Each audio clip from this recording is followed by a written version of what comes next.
Okay, അപ്പൊ നമ്മൾ ഇന്ന് ഇവിടെ കൂടിയിരിക്കുന്നത് നമ്മുടെ ഓറിയന്റേഷന്റെ 5ാമത്തെ സെഷൻ ആയിട്ടാണ് അല്ലെ. അതായത് ഇപ്പൊ നമുക്ക് ഒരുപാട് സ്റ്റേജസ് അല്ലെങ്കിൽ ഒരുപാട് സെഷൻസിലൂടെ നിങ്ങൾ കഴിഞ്ഞ് വന്നിട്ടുണ്ടാവും. നിങ്ങളുടെ സിലബസിനെ പരിചയപ്പെട്ടു, നിങ്ങളുടെ അതുപോലെ തന്നെ ബാച്ച്മേറ്റ്സിനെ പരിചയപ്പെട്ടു. അങ്ങനെ ഒരുപാട് സെഷൻസ് കഴിഞ്ഞ് നിങ്ങൾ ഇപ്പൊ 5ാമത്തെ സെഷനിൽ എത്തി നിൽക്കുകയാണ് ഓറിയന്റേഷന്റെ. ഇന്നത്തെ സെഷന്റെ പേര് മഡിൽ ത്രൂ ഇംഗ്ലീഷ് എന്നാണ് അല്ലെ. നമുക്കറിയാം എല്ലാവർക്കും നമുക്ക് ഇമ്പോർട്ടന്റ് ആയിട്ടുള്ള ഒരു ലാംഗ്വേജ് ആണ് ഇംഗ്ലീഷ് അല്ലെ. നമുക്ക് എത്രത്തോളം നമ്മൾ അക്കാദമിക് ആയിട്ട് നമ്മൾ ഇംപ്രൂവ് ചെയ്തു എന്ന് പറഞ്ഞാലും നമുക്കത് അവിടെ പ്രസന്റ് ചെയ്യണമെങ്കിൽ നമ്മളിപ്പം എന്താവശ്യമാണ്, നമ്മുടെ ലാംഗ്വേജ് അല്ലെങ്കിൽ ഇംഗ്ലീഷ് ലാംഗ്വേജ് നമുക്ക് ആവശ്യമാണ്. ഏത് ലാംഗ്വേജിനെക്കാട്ടിലും എല്ലാവരുടെയും നമ്മൾ ഒരുപോലെ അപ്ലിക്കബിൾ ആക്കുന്ന ഈ ലാംഗ്വേജ് ആണ് ഇംഗ്ലീഷ് അല്ലെ. എല്ലാവർക്കും ഒരുപോലെ ഇമ്പോർട്ടന്റ് ആയിട്ടുള്ള ഒരു കാര്യമാണ്. അതുകൊണ്ട് തന്നെ നമുക്ക് അത് എന്ത് ചെയ്യേണ്ടതുണ്ട്, ഇംപ്രൂവ് ചെയ്യേണ്ടതായിട്ടുണ്ട്. ഇപ്പൊ നമ്മൾ നമ്മുടെ എക്സാംസിന്റെ കാര്യം അല്ലെങ്കിൽ നമ്മുടെ ഒരു കോഴ്സിന്റെ കാര്യം എടുക്കുകയാണെങ്കിൽ തന്നെ നമ്മൾ എക്സാംസ് എഴുതുന്നതും അസൈൻമെന്റ്സ് സബ്മിറ്റ് ചെയ്യുന്നതും എല്ലാം ഏതിലാണ്, ഇംഗ്ലീഷിലാണ്. അപ്പൊ നമ്മൾ അത്യാവശ്യം നമ്മൾ എന്ത് ചെയ്യണം, ഇംഗ്ലീഷിൽ ഫ്ലുവന്റ് ആയിരിക്കണം. അതുപോലെ തന്നെ ആഫ്റ്റർ നമ്മുടെ കോഴ്സിന് ശേഷം നമ്മളിപ്പോ ഒരു ജോബിലേക്ക് കയറുന്ന സമയത്ത്, നമ്മളൊരു ഇന്റർവ്യൂ അറ്റൻഡ് ചെയ്യുന്ന സമയത്തൊക്കെ നമ്മൾ എന്ത് ചെയ്യേണ്ടതായിട്ടുണ്ട്, അവിടെ നമ്മൾ നമ്മുടെ കാര്യങ്ങൾ പ്രസന്റ് ചെയ്യേണ്ടതായിട്ടുണ്ട് അല്ലെ. നമ്മൾ നമ്മുടെ അവിടെ നമ്മൾ ഏതൊരു സ്റ്റേജിലും നമ്മളൊന്ന് എന്ത് ചെയ്യണമെങ്കിൽ ഒന്ന് തിളങ്ങി നിൽക്കണം എന്നുണ്ടെങ്കിൽ നമുക്കൊരു കമ്മ്യൂണിക്കേഷൻ സ്കിൽ ആവശ്യമാണ് അല്ലെ. അപ്പൊ അതിനായിട്ട് നമുക്ക് മെയിൻ ആയിട്ട് നമുക്ക് ഇംഗ്ലീഷ് ആണ് ഇമ്പോർട്ടന്റ് ആയിട്ടുള്ളത്. അപ്പൊ നമ്മുടെ ഇവിടെ കൂടിയ മിക്കവരും ആ ഒരു ഒരുപാട് സ്കിൽസ് ഉണ്ടെങ്കിലും ആ ഒരു കുറവ് കൊണ്ട് നമ്മൾ മാറി നിൽക്കപ്പെട്ടിട്ടുണ്ട് ഒരുപാട് ഭാഗങ്ങളിൽ. അപ്പൊ അതൊക്കെ നമുക്കൊന്ന് എന്താണ് ഒന്ന് ഇംപ്രൂവ് ചെയ്യിക്കാനായിട്ട്, അല്ലെങ്കിൽ നമ്മുടെ ലേൺ വൈസിന്റെ ഭാഗത്ത് നിന്ന് നിങ്ങളെ അതിന്റെ ഒരു കരിയർ ഡെവലപ്മെന്റിന്റെ ഭാഗമായിട്ട് അതുകൂടി ഇംഗ്ലീഷ് ലാംഗ്വേജ് കൂടി, അല്ലെങ്കിൽ കമ്മ്യൂണിക്കേഷൻ ലിസണിങ് ആണെങ്കിലും അതുപോലെ തന്നെ റീഡിങ്ങും സ്പീക്കിങ്ങും എല്ലാ കാര്യങ്ങളും നമ്മളിപ്പം ഗ്രാമർ വൈസ് ആണെങ്കിലും എല്ലാം നമ്മളൊന്ന് ഇംപ്രൂവ് ചെയ്യാനായിട്ട് ഹെൽപ്പ് ചെയ്യുന്ന ഒരു കോഴ്സിനെ കുറിച്ച് അല്ലെങ്കിൽ അതിനെക്കുറിച്ച് ഹെൽപ്പ് ചെയ്യുന്ന ടിപ്സും ട്രിക്സും ഒക്കെ പറഞ്ഞു തരുന്ന ഒരു സെഷൻ ആണ് നമ്മുടെ ഈ മഡിൽ ത്രൂ ഇംഗ്ലീഷ് എന്ന് പറയുന്നത്. അതിനായിട്ട് അത് നമ്മുടെ വളരെ രസകരമായിട്ട് നിങ്ങൾക്ക് ഇൻട്രസ്റ്റിംഗ് ആയിട്ടുള്ള രീതിയിൽ അതിനെക്കുറിച്ച് പറഞ്ഞു തരാനായിട്ട് നമ്മുടെ കൂടെ അനീറ്റ മാം ഉണ്ട്. അതുപോലെ തന്നെ നമ്മുടെ ലേൺ വൈസിന്റെ കോർ ടീം റെക്കോർഡിങ്ങിനായിട്ടും അതുപോലെ തന്നെ നമ്മുടെ ഹെൽപ്പിങ്ങിനായിട്ടും കോർ ടീമും കൂടെ ഉണ്ട്. അപ്പൊ ഞാൻ അനീറ്റ മാമിനെ വെൽക്കം ചെയ്യാണ്. നിങ്ങൾക്ക് അതിനെക്കുറിച്ചുള്ള കാര്യങ്ങളും അതുപോലെ തന്നെ എന്താണ് ഇംഗ്ലീഷ്, നമുക്ക് കുറച്ച് ഇൻട്രസ്റ്റിംഗ് ആയിട്ട് ഇംഗ്ലീഷിനെ കുറിച്ച് അറിയാനായിട്ട് നമുക്ക് മാമിനെ ഇൻവൈറ്റ് ചെയ്യാം. I invite you ma'am. So നമ്മൾ ഇന്നിപ്പം ഇൻട്രൊഡക്ഷൻ തന്ന പോലെ ഒരു ഓറിയന്റേഷൻ സെഷൻ ആണ് നിങ്ങൾക്ക് ഉദ്ദേശിക്കുന്നത്. ലേൺ വൈസിന്റെ എല്ലാ സ്റ്റുഡൻസും ഇംഗ്ലീഷിൽ കേപ്പബിൾ ആയിരിക്കണം എന്നുള്ള ഒരു മോട്ടീവോട് കൂടി ലേൺ വൈസ് സ്റ്റാർട്ട് ചെയ്തിരിക്കുന്ന ഒരു ഓറിയന്റേഷൻ സെഷൻ ആണ് മഡിൽ ത്രൂ ഇംഗ്ലീഷ് എന്ന് പറയുന്ന സെഷൻ. മഡിൽ ത്രൂ ഇംഗ്ലീഷ് എന്തായിരിക്കും? ആ ഒരു വാക്ക് കേൾക്കുമ്പോ ഈ മഡിൽ എന്താണെന്ന് അറിയോ നിങ്ങൾക്ക്? മഡിൽ കേട്ടിട്ടുണ്ടോ? മഡിൽ ത്രൂ ഇംഗ്ലീഷ്, മഡിൽ എന്ന് വെച്ചാൽ നോട്ട് ഇൻ ആൻ ഓർഡർ എന്നാണ്. അതിന്റെ ലിറ്റററി മീനിങ് വരുന്നത് മഡിൽ ഇൻ സെപ്പറേറ്റ് വേർഡ് ആയിട്ട് നമ്മൾ എടുക്കുമ്പോൾ അതിന്റെ ലിറ്റററി മീനിങ് വരുന്നത് നോട്ട് ഇൻ ആൻ ഓർഡർ എന്നാണ്. പക്ഷെ മഡിൽ ത്രൂ എന്ന് പറയുന്ന ഒരു വാക്ക് അല്ലെങ്കിൽ ആ ഒരു ഫ്രേസ് കൊണ്ട് ഉദ്ദേശിക്കുന്നത് it's like let's dive in, അല്ലെങ്കിൽ ആ ഇംഗ്ലീഷിലോട്ട് ഭയങ്കര ഡീപ്പായിട്ട് ഡൈവ് ഇൻ ചെയ്ത് അതിന്റെ ആഴങ്ങളിലേക്ക് എത്തുക, അല്ലെങ്കിൽ ഇംഗ്ലീഷ് കുറച്ചും കൂടി നിങ്ങൾക്ക് ഫെമിലിയർ ആയിരിക്കുക. ഇപ്പം നമ്മള് എന്താ പറയാ, സ്കൂബ ഡൈവിങ് അല്ലെങ്കിൽ സ്കൈ ഡൈവിങ് അതൊക്കെ ചെയ്യുന്നത് എന്തിനാണ്? സ്കൈ ഡൈവിങ് ചെയ്യുന്നത് മേളിൽ നിന്നുകൊണ്ട് അല്ലെങ്കിൽ ആ ഒരു ബേർഡ്സ് ഐ വ്യൂ കിട്ടാൻ വേണ്ടിയിട്ടാണ് നമ്മൾ സ്കൈ ഡൈവിങ് ചെയ്യുന്നത്. ഇനി സ്കൂബ ഡൈവിങ് ചെയ്യുന്നത് എന്തിനാണ്?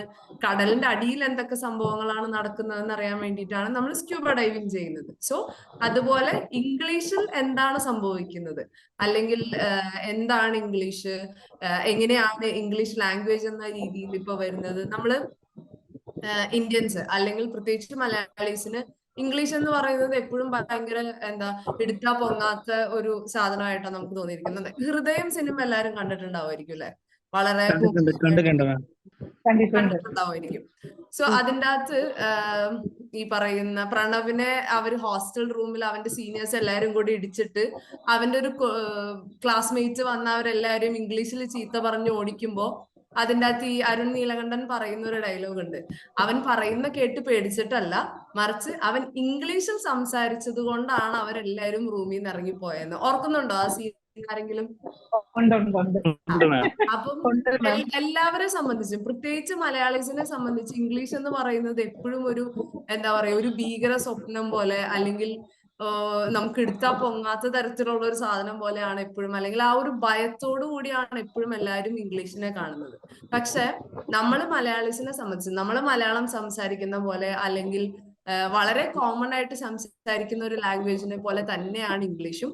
പക്ഷെ നമുക്കത് ഒരു ഭാരമായിട്ട് തോന്നുന്നതിന് കാരണം അത് നമ്മളുടെ മദർ ടങ് അല്ലാത്തത് കൊണ്ടാണ്. ലൈക്ക് അത് നമ്മള് ലാംഗ്വേജ് അക്വിസിഷൻ എന്ന് പറഞ്ഞൊരു പ്രോസസ് ഉണ്ട്. നമ്മുടെ ജനിച്ച സമയം മുതൽ നമ്മൾ കേൾക്കുന്നത് മലയാളമാണ്, നമ്മുടെ ചുറ്റുമുള്ള ആൾക്കാർ സംസാരിക്കുന്നത് മലയാളമാണ്. അപ്പം നമ്മുടെ മദർ ടങ് എന്ന് പറയുന്നത് മലയാളമാണ്. നമ്മൾ രണ്ടാമത് അക്വയർ ചെയ്തെടുക്കുന്ന ലാംഗ്വേജ് ആണ്. അതായത് നമ്മൾ രണ്ടാമത് നമ്മുടെ ജോലി സംബന്ധമായ ആവശ്യങ്ങളായിക്കോട്ടെ, പഠന അക്കാഡമിക്സ് ആയിക്കോട്ടെ, അല്ലെങ്കിൽ ഈ പറയുന്ന ഒരു നമ്മളിപ്പോ വെറുതെ ട്രാവൽ ചെയ്ത് വേറൊരു സ്ഥലത്ത് ചെന്നാൽ, ഈവൻ ഇന്ത്യയുടെ ഉള്ളിൽ തന്നെ ഹിന്ദി അറിയില്ലെങ്കിലും നമുക്ക് പിടിച്ചു നിൽക്കാൻ പറ്റുന്ന ഒരു ഭാഷയാണ് ഇംഗ്ലീഷ് ഭാഷ.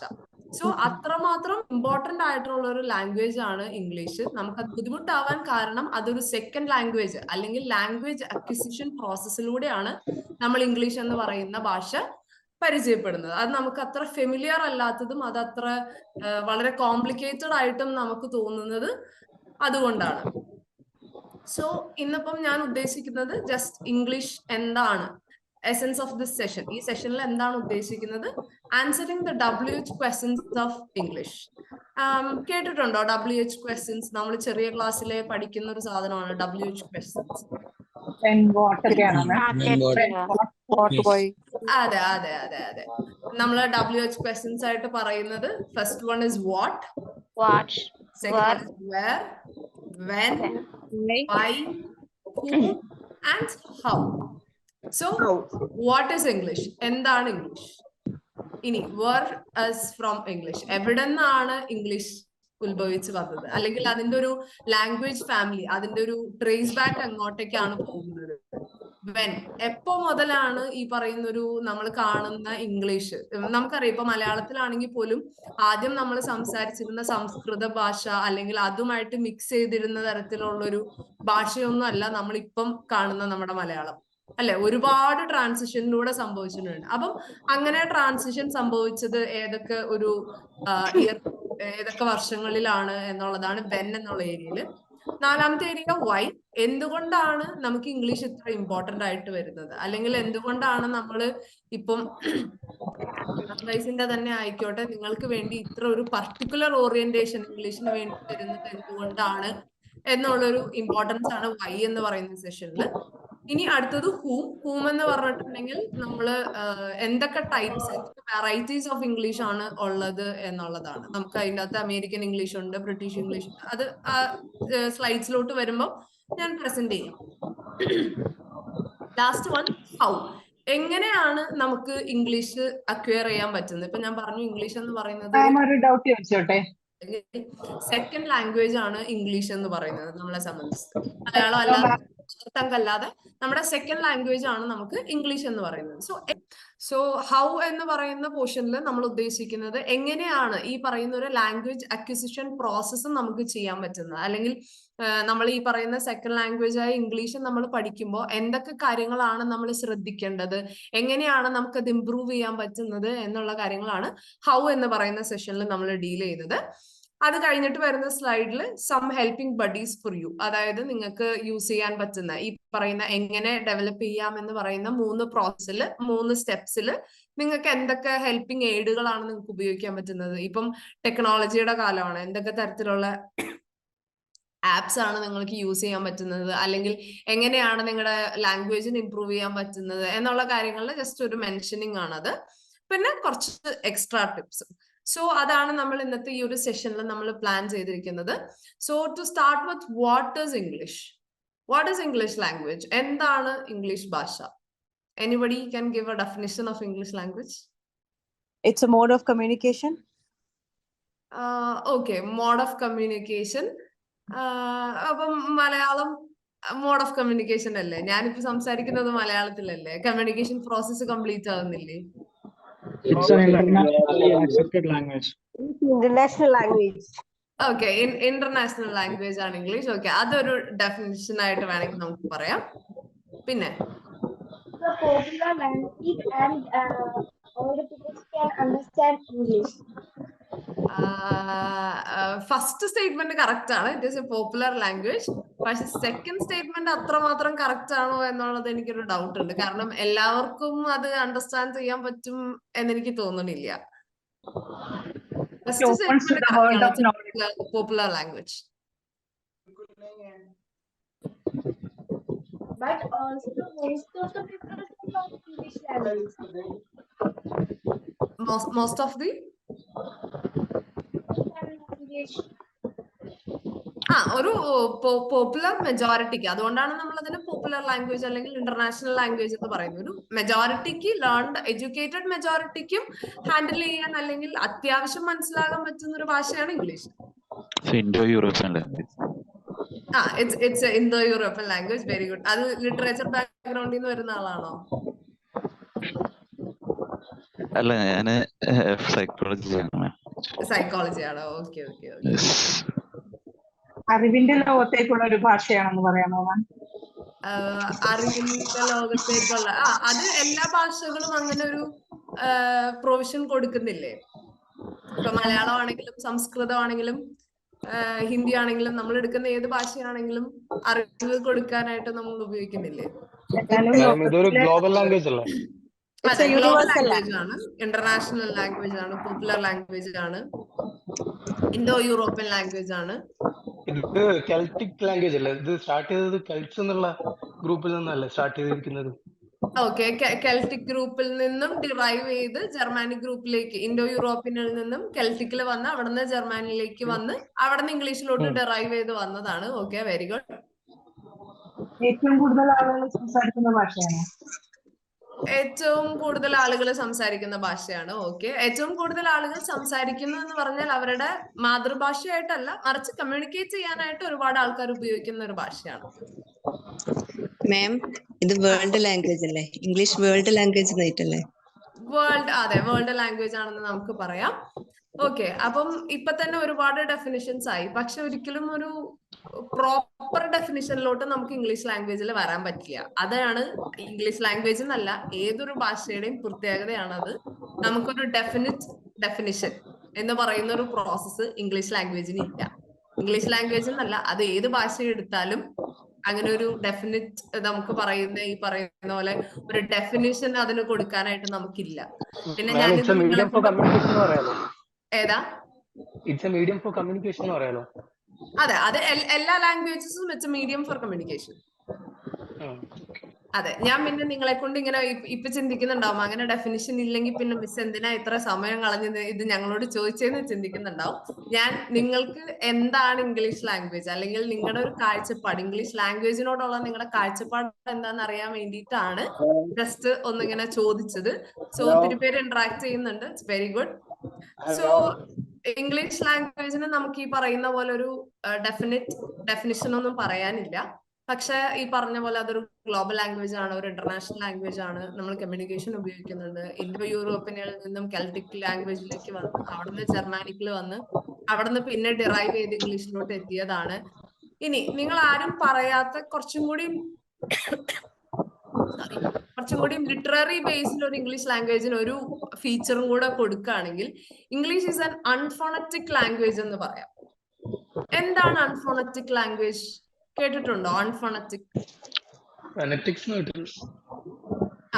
ഫോണറ്റിക്സ് എന്ന് കേട്ടിട്ടുണ്ട്. അപ്പൊ എന്തായിരിക്കും അൺഫോണറ്റിക്സ്?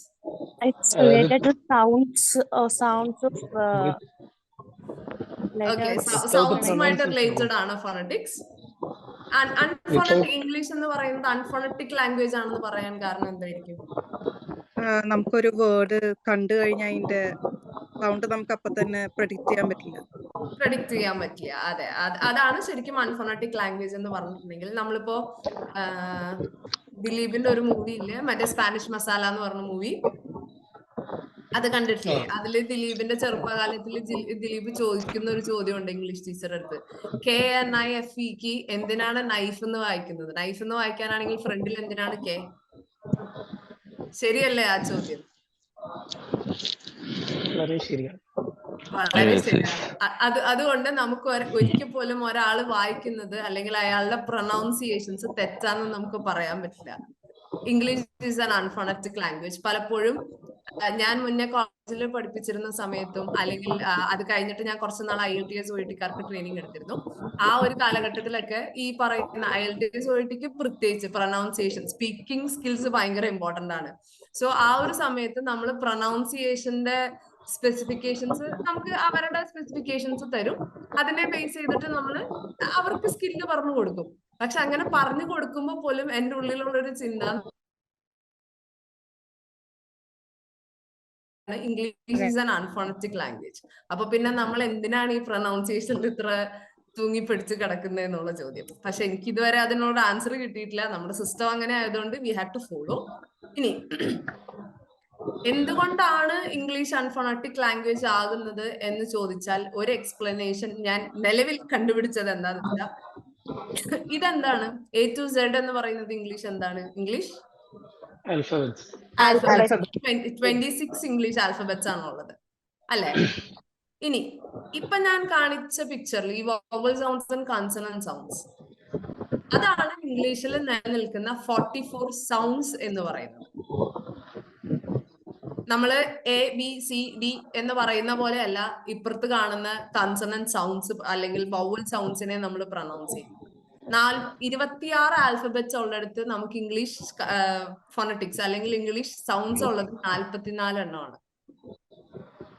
അതുകൊണ്ടാണ് ഇംഗ്ലീഷ് എന്ന് പറയുന്നത് നമുക്ക് അൺഫോണറ്റിക് ലാംഗ്വേജ് ആയിട്ട് എപ്പോഴും നിലകൊള്ളുന്നത്. അതുകൊണ്ടാണ് നമുക്ക് പ്രൊനൗൺസിയേഷനിൽ വളരെയധികം വ്യത്യാസം വരുന്നത്. ഇപ്പൊ നിങ്ങള് ഗൂഗിളിൽ ഒരു വേർഡ് സെർച്ച് ചെയ്ത് കഴിഞ്ഞ് കഴിഞ്ഞാൽ അതിന്റെ ഇപ്പുറത്തെ സൈഡില് വേർഡിന്റെ മീനിങ് വരും. അതിന്റെ താഴെ അത് പ്രൊനൗൺസ് ചെയ്യാനുള്ള 2 ഓപ്ഷൻസ് യൂഷ്വലി ഇപ്പം കുറച്ചും കൂടി ഡെവലപ്ഡ് ആയതുകൊണ്ട് കുറച്ചും കൂടി അങ്ങനെ വരാറുണ്ട്. ചിലതിൽ അമേരിക്കൻ പ്രൊനൗൺസിയേഷൻസ് എന്ന് പറഞ്ഞിട്ട് 2 ഡിഫറെന്റ് ആയിട്ട് തരാറുണ്ട്. അതിന്റെ ഇപ്പുറത്ത് ബ്രാക്കറ്റിൽ ഇതുപോലെ കുറെ സിമ്പിൾസ് വരച്ച് വെച്ചേക്കുന്ന കാണാറുണ്ട് അല്ലേ? Okay okay okay. സോ അപ്പം ഇംഗ്ലീഷിൽ 26 ആൽഫബറ്റ്സ് ഉള്ളിടത്ത് ഇങ്ങനെ 44 ഫോണറ്റിക്കൽ സൗണ്ട്സ് ഉള്ളത് കൊണ്ടാണ് ഇംഗ്ലീഷ് എന്ന് പറയുന്നത് എപ്പോഴും അൺഫോണറ്റിക് ലാംഗ്വേജ് ആയിട്ട് നിലകൊള്ളുന്നത്. സോ വാട്ട് ഈസ് ഇംഗ്ലീഷ് എന്നുള്ളതിനെ കുറിച്ച് ഒരു ഐഡിയ ഇല്ലേ? നമുക്ക് അടുത്തതിലേക്ക് പോയാലോ? യെസ്. വേർ, എവിടെ നിന്നാണ് ഇംഗ്ലീഷ് വന്നത്?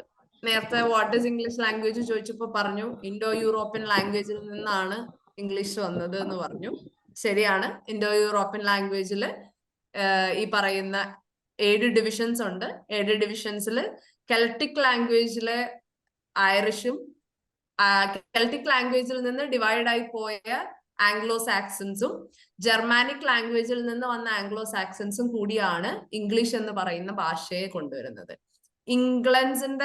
ഇംഗ്ലണ്ടിലാണ് ശരിക്കും ഇംഗ്ലീഷ് എന്ന് പറയുന്ന ഭാഷ സ്റ്റാർട്ട് ചെയ്യുന്നത്. ആംഗിൾസിന്റെ ലാൻഡ്, അതുകൊണ്ടാണ് അതിനെ ആംഗ്ലോ സാക്സൺസ്. അത് കഴിഞ്ഞ് ഇവരുടെ ഒരു ആംഗ്ലോ സാക്സൺസ് എന്ന് പറയുന്ന ഒരു ട്രൈബൽ കമ്മ്യൂണിറ്റി ആയിരുന്നു ആദ്യം ഇംഗ്ലണ്ട് എന്ന് പറയും ഇപ്പോഴത്തെ ഇംഗ്ലണ്ടിൽ ആദ്യം താമസിച്ചിരുന്നത്. അതിനുശേഷം ഇവര് തമ്മിൽ ഫൈറ്റ് ആവുകയും സാക്സൺസ് പോവുകയും അവസാനം ആംഗിൾസ് എന്ന് പറയുന്ന ഒരു കമ്മ്യൂണിറ്റി മാത്രം ഇംഗ്ലണ്ടിലാവുകയും ചെയ്തു. അങ്ങനെയാണ് അതിന് ദ ലാൻഡ് ഓഫ് ആംഗിൾസ് എന്നുള്ള രീതിയിലാണ് ഇംഗ്ലണ്ട് എന്ന് പേര് വരികയും അവര് സംസാരിക്കുന്ന ഭാഷയെ ഇംഗ്ലീഷ് എന്ന് വിളിക്കാനും സ്റ്റാർട്ട് ചെയ്തത്. ക്ലിയർ ആയോ? ഇതാണ് ഇംഗ്ലീഷിന്റെ ഒരു ഒറിജിൻ എന്ന് പറയുന്നത്. സോ ഇംഗ്ലീഷിന്റെ റൂട്ട് ഫാമിലി അല്ലെങ്കിൽ ബേസിക് ഫാമിലി എന്ന് പറയുന്നത് ഇന്തോ യൂറോപ്യൻ ലാംഗ്വേജ് ആണ്. ഓക്കെ. ഇനി ഇംഗ്ലീഷിന്റെ ഇവിടെയുള്ള നിങ്ങൾ ആരോ ശ്രദ്ധിച്ചാൽ നിങ്ങൾക്ക് അറിയാം ആംഗ്ലോ സാക്സൺസ് എവിടെ നിന്നൊക്കെയാ വരുന്നത്? കെൽട്ടിക്കിൽ നിന്ന് വരുന്നുണ്ട്, ജർമാനിക്കിൽ നിന്നും വരുന്നുണ്ട്. അതിനുശേഷം ഇംഗ്ലീഷിൽ നിന്ന് വേറെ എവിടെ നിന്നൊക്കെയാ കടമെടുത്തേക്കുന്നത്? ലാറ്റിനിൽ നിന്ന് കുറെ വാക്കുകൾ കടമെടുത്തിട്ടുണ്ട്, ഫ്രഞ്ചിൽ നിന്ന് കുറെ വാക്കുകൾ കടമെടുത്തിട്ടുണ്ട്, സ്പാനിഷിൽ നിന്ന് കടമെടുത്ത കുറെ വാക്കുകളുണ്ട്. അപ്പം ഇംഗ്ലീഷ് എന്ന് പറയുന്നത് ഒരു പെർഫെക്റ്റ് ലാംഗ്വേജ് അല്ല. ഇപ്പം നമ്മൾ മലയാളം എടുത്ത് നോക്കിയാൽ തന്നെ നമുക്കറിയാം അതിൻ്റെ അകത്ത് സാൻസ്ക്രിറ്റിൽ നിന്ന് വാക്കുകളുണ്ട്. ഇപ്പൊ മോഡേൺ ആയതുകൊണ്ട് കുറച്ചും കൂടി ഏതൊരു മലയാളി സംസാരിക്കുമ്പോഴും ഒരു 5 സെന്റൻസ് പറഞ്ഞാൽ അതിൻ്റെ അകത്ത് എന്തായാലും ഒരു 10 വാക്ക് ഇംഗ്ലീഷ് അല്ലേ? സോ ഒരുപാട് വാക്കുകൾ മലയാളം നിഘണ്ടുവിലും ഒരുപാട് വാക്കുകൾ ഇംഗ്ലീഷ് വാക്കുകൾ ആഡ് ആയി അതിനെ മലയാളം എന്നുള്ള രീതിയിൽ തന്നെ എന്താ പറയാ കൺസിഡർ ചെയ്യാൻ തുടങ്ങിയ ഒരു കാലഘട്ടമാണ്. അതുപോലെ തന്നെ ഇംഗ്ലീഷ് ലാംഗ്വേജിലേക്ക് നമ്മൾ ഒരുപാട് വാക്കുകളെ കടമെടുത്തിട്ടുണ്ട്. അത് ലാറ്റിനിൽ നിന്ന് എടുത്തിട്ടുണ്ട്, ലാറ്റിനിൽ നിന്ന് എടുത്തിട്ടുണ്ട്, ഫ്രഞ്ചിൽ നിന്ന് എടുത്തിട്ടുണ്ട്, സ്പാനിഷിൽ നിന്ന് എടുത്തിട്ടുണ്ട്. അങ്ങനെ പല വാക്കുകളിൽ പല ലാംഗ്വേജസ്. ഇംഗ്ലീഷ് കെൽറ്റിൽ നിന്ന് കെൽറ്റ്സ് ഫാമേഴ്സ് ആയിരുന്നു, അവരാണ് ഇത് ഇനീഷ്യൽ സ്റ്റാർട്ട് ചെയ്തത് കേട്ടിട്ടുണ്ട്. ശരിയാണോ? ആരാ? കെൽട്സ് ഉള്ള ആൾക്കാർ, അതായത് കെൽട്ട് ആ ലാൻഡിലുള്ള ആൾക്കാർ, അവര് കൂടുതലും ഫാമേഴ്സ് ആയിരുന്നു. അപ്പൊ ഈ ഫ്ലോ, ആക്സ് എന്നൊക്കെ ഉള്ള വേർഡ് ഇനീഷ്യൽ ഇംഗ്ലീഷിന്റെ പ്രൈമറി വേർഡ്സ് അവരിൽ നിന്നാണ് സ്റ്റാർട്ട് ചെയ്തതെന്ന് കേട്ടിട്ടുണ്ട്. അതെ, അതാണ് ആ ഫ്ലോ ചാർട്ട് കാണിക്കുന്നത്. കെൽറ്റിക് ലാംഗ്വേജ് ഉപയോഗിച്ചിരുന്ന ആംഗ്ലോ സാക്സൺസും ജർമാനിക് ലാംഗ്വേജ് ഉപയോഗിച്ചിരുന്ന ആംഗ്ലോ സാക്സൺസും, അവര് രണ്ടുപേരുമാണ് ശരിക്കും ഇംഗ്ലീഷ് എന്ന് പറയുന്ന അല്ലെങ്കിൽ ഇംഗ്ലണ്ട് എന്ന് പറയുന്ന ഒരു ബേസിക് ലാൻഡിലേക്ക് സ്ട്രക്ചർ കൊടുക്കുന്നത്. ഓക്കെ, സോ അതുകൊണ്ടാണ് നമ്മൾ ഈ പറയുന്ന കെൽറ്റിക് ലാംഗ്വേജിൽ നിന്നും എടുത്തിട്ടുണ്ട്, ലാറ്റിൻ ലാംഗ്വേജിൽ നിന്ന് എടുത്തിട്ടുണ്ട്, ഫ്രഞ്ചിൽ നിന്നുണ്ട്, സ്പാനിഷിൽ നിന്ന് എടുത്തിട്ടുണ്ട്. അങ്ങനെ പല ലാംഗ്വേജസിൽ നിന്നും കടമെടുത്തിട്ടാണ് ഇപ്പൊ നമ്മൾ കാണുന്ന ഇംഗ്ലീഷ് എന്ന് പറയുന്ന ഒരു ലാംഗ്വേജ് ഫോം ചെയ്തത്, ഇംഗ്ലീഷിന്റെ ബേസ് ഫോം ചെയ്തത്. ഇനി അതാണ് വേർ എന്ന് പറയുന്ന ഒരു ഇതിന് ഡെഫിനിഷൻ. ഇനി വെൻ, എപ്പോഴാണ് ഈ പറയുന്ന ഇംഗ്ലീഷ് എന്ന് പറയുന്ന ഒരു ലാംഗ്വേജ് ഫോം ചെയ്ത് വരുന്നത്? 450 AD മുതൽ 1150 AD ഇംഗ്ലീഷിന്റെ ബേസിക് ഉണ്ടാവുന്നത്, ഓൾഡ് ഇംഗ്ലീഷ്. നമ്മൾ ലിറ്ററേച്ചർ തലത്തിലേക്കൊക്കെ നോക്കുകയാണെങ്കിൽ ഓൾഡ് ഇംഗ്ലീഷ് പീരീഡിൽ വളരെ കുറച്ച് ലിറ്റററി ബുക്കുകൾ മാത്രമേ നമുക്ക് കാണാൻ പറ്റുള്ളൂ. വളരെ കുറച്ചെന്ന് പറഞ്ഞു കഴിഞ്ഞാൽ 4-5 ബുക്കുകൾ മാത്രം, അങ്ങനത്തെ പേര് എഴുതാത്ത അല്ലെങ്കിൽ ഓതർ ആരാന്നറിയാത്ത അങ്ങനത്തെ ഒരുപാട് ബുക്കുകൾ മാത്രമാണ് ഓൾഡ് ഇംഗ്ലീഷിൽ നമുക്ക് കാണാൻ പറ്റുള്ളൂ. അതിനുശേഷം 1500 വരെ മിഡിൽ ഇംഗ്ലീഷ് പീരീഡ് ആയിരുന്നു. ഒരുപാട് ഇൻഫ്ലേഷൻസ് എന്ന് പറഞ്ഞിട്ടുണ്ടെങ്കിൽ സഫിക്സസ്, പ്രിഫിക്സസ്. സഫിക്സും പ്രിഫിക്സും എന്താന്ന് അറിയില്ലേ? വേർഡിന് മുന്നേ ചേർക്കുന്നല്ലേ പ്രിഫിക്സ്? വേർഡിന്റെ മുൻപിൽ ചേർക്കുന്നത് പ്രിഫിക്സ്, വേർഡിന് ശേഷം ചേർക്കുന്നത് സഫിക്സ്. അതായത് ഇപ്പം എക്സാമിനേഷൻ, INATION എന്ന് പറയുന്ന ആ വേർഡ് സഫിക്സ് ആണ്. എക്സാം എന്ന് പറയുന്ന വാക്കിന്റെ പിന്നിൽ ചേർക്കുന്നതാണ് സഫിക്സ്, എക്സാമിനേഷൻ. ഇപ്പൊ പ്രീപോണ്ട് അല്ലെങ്കിൽ പോസ്റ്റ്പോണ്ട്, അപ്പൊ പോണ്ട് എന്ന് പറയുന്ന വാക്കിന് മുന്നിൽ ചേർക്കുന്നതാണ് പോസ്റ്റ്. ഇപ്പൊ ക്ലിയർ, അൺക്ലിയർ, UN എന്ന് പറയുന്നത് പ്രിഫിക്സ് ആണ്. സോ മിഡിൽ ഇംഗ്ലീഷ് പീരീഡിൽ ഒരുപാട് പ്രിഫിക്സസും സഫിക്സസും ഒക്കെ ആഡ് ചെയ്തിട്ട് ഓൾഡ് ഇംഗ്ലീഷിൽ നിന്ന് മിഡിൽ ഇംഗ്ലീഷ് ലാംഗ്വേജിലേക്ക് വന്നു. മിഡിൽ ഇംഗ്ലീഷ് ലാംഗ്വേജിൽ എത്തിയപ്പോഴാണ് നമ്പേഴ്സ് 1 to 10 എന്ന് പറയുന്ന നമ്പേഴ്സിന്റെ ഒരു കൗണ്ടിങ് പ്രോസസ്സ് വന്നത്. പിന്നെ മിഡിൽ ഇംഗ്ലീഷ് പീരീഡിലാണ് മെയിൽ ഫീമെയിൽ എന്ന് പറയുന്ന 2 കാറ്റഗറി, ജെൻഡർ കാറ്റഗറി എന്ന് പറയുന്ന ഒരു പീരീഡ് വരുന്നത് മിഡിൽ ഇംഗ്ലീഷിലാണ്. അങ്ങനെ ഒരുപാട് മാറ്റങ്ങൾ മിഡിൽ ഇംഗ്ലീഷിൽ സംഭവിക്കുന്നുണ്ട്. അതിനുശേഷം 1500 മുതൽ 1700 വരെ ഏർലി മോഡേൺ ഇംഗ്ലീഷ് ആണ്. സോ 1500 മുതൽ 1700 വരെയാണ് ഏർലി മോഡേൺ ഇംഗ്ലീഷ് എന്ന് പറയുന്നത്. മിഡിൽ ഇംഗ്ലീഷിൽ നിന്നും ഇതുപോലെ തന്നെ ഒരുപാട് ട്രാൻസിഷൻസ് കടന്നു പോയിട്ട് ഏർലി മോഡേൺ ഇംഗ്ലീഷ് സംഭവിച്ചു. അത് കഴിഞ്ഞ് 1700 നിന്നും 1900 വന്നപ്പോൾ കുറച്ച് മോഡേണൈസ്ഡ് ഇംഗ്ലീഷ്, നമ്മുടെ ബൈബിൾ ട്രാൻസ്ലേഷൻസ് ഒക്കെ സംഭവിക്കുന്നത് മോഡേൺ ഇംഗ്ലീഷിലാണ്. മിഡിൽ ഇംഗ്ലീഷ് ആയപ്പോഴത്തേനും കുറച്ചധികം റൈറ്റിംഗ്സും പബ്ലിക്കേഷൻസും ഒക്കെ വന്നു. പക്ഷെ എന്നാലും അതൊന്നും ഈ പറയുന്ന പോലെ ഒരു പ്യുവർലി ഇംഗ്ലീഷ് ഫോം ഒന്നും ആയിരുന്നില്ല. പലപ്പോഴും അതിൻ്റെ അകത്ത് ലാറ്റിൻ വേർഡ്സ്, ഇപ്പൊ ഷേക്സ്പിയറിന്റെ ഒക്കെ വർക്കുകൾ നമുക്ക് എടുത്താൽ അതിൻ്റെ അകത്ത് ഒരുപാട് ലാറ്റിൻ വേർഡ്സിന്റെയും ഫ്രഞ്ച് വേർഡ്സിന്റെ ഒക്കെ ഇൻഫ്ലുവൻസ് നമുക്ക് കാണാൻ പറ്റും. അപ്പോ മിഡിൽ ഇംഗ്ലീഷിൽ അങ്ങനത്തെ ഒരുപാട് വർക്കുകൾ വന്നു. മോഡേൺ ഇംഗ്ലീഷ് ആയപ്പോഴത്തേനും ആൾക്കാർ കുറച്ചും കൂടി ഇംഗ്ലീഷിനെ പഠിക്കാൻ തുടങ്ങി. പ്രിന്റിംഗ് പ്രസ്സുകൾ വന്നു. പ്രിന്റിംഗ് പ്രസ്സിന് ശേഷം ഒരുപാട് കോളേജസിൽ നമ്മുടെ ഇംഗ്ലീഷ് കുറച്ചും കൂടി കമ്പൽസറി ആയി തുടങ്ങി. അതൊരു സെപ്പറേറ്റ് ലാംഗ്വേജ് ആയിട്ട് പഠിച്ചു തുടങ്ങിയ ഒരു കാലഘട്ടമായിരുന്നു മോഡേൺ ഇംഗ്ലീഷ്. അതിനുശേഷം 1900 മുതൽ പ്രസന്റ് സിറ്റുവേഷൻ, നമ്മളിപ്പോ സംസാരിക്കുന്ന ഇംഗ്ലീഷ്, ലേറ്റ് മോഡേൺ ഇംഗ്ലീഷ് എന്ന് പറയുന്ന ഒരു ട്രാൻസിഷൻ പീരീഡ്. ഇപ്പം നമ്മൾ ഇംഗ്ലീഷിലെ വാക്കുകൾ നോക്കിയാൽ ഓരോ 5 വർഷം 6 വർഷം കൂടുമ്പോഴും നമ്മുടെ ഡിക്ഷണറീസ് റിന്യൂ ചെയ്തുകൊണ്ടിരിക്കുകയാണ്. എത്രയോ 1000 വേർഡ്സുകളാണ് നമുക്ക് ഈ പറയുന്ന ഓരോ റിനോവേഷനിലും നമുക്ക് വാക്കുകൾ ആഡ് ആയിക്കൊണ്ടിരിക്കുന്നത്. സോ ഇപ്പോഴും ഡെവലപ്പ് ആയിക്കൊണ്ടിരിക്കുന്നതാണ് ഈ പറയുന്ന ഇംഗ്ലീഷ് ലാംഗ്വേജ് എന്ന് പറയുന്നത്. സോ ഇതിന്റെ ഒരു ബേസിക് ഫോർമേഷൻ എന്ന് പറയുന്നത് ഓൾഡ് ഇംഗ്ലീഷിൽ നിന്നും മിഡിൽ ഇംഗ്ലീഷ്, അവിടെ നിന്ന് ഏർലി മോഡേൺ ഇംഗ്ലീഷ്, പിന്നെ മോഡേൺ ഇംഗ്ലീഷ്, പിന്നെ ലേറ്റ് മോഡേൺ ഇംഗ്ലീഷ് എന്നുള്ള രീതിയിലാണ്.